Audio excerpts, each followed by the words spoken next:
Ce matin, Édouard Philippe reprend la main et prend de court les oppositions. Via un tweet, il annonce « Je présenterai la stratégie nationale de déconfinement mardi après-midi à l'Assemblée nationale. » Le débat portera sur le plan de déconfinement et le traçage des personnes.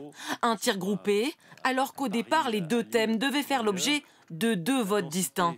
Et c'est bien là que pour l'opposition, le bât blesse. Monsieur Édouard Philippe va arriver mardi devant l'Assemblée, il va réciter son discours, il va le lire, il va nous apprendre quelles sont les mesures. Et après, séance tenante, sans aucun temps de réflexion ni d'examen critique, nous devrons voter pour ou contre.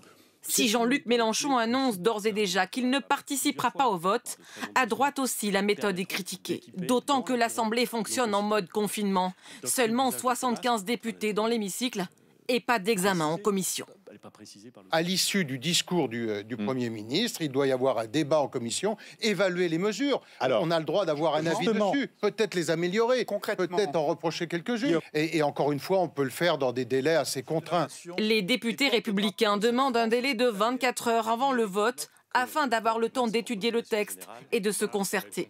Mais l'accélération de l'agenda voulu par l'exécutif fissure un peu plus l'unité nationale déjà fragile. Tout ça n'est pas sérieux au regard de la démocratie. Les députés s'expriment au nom de la République.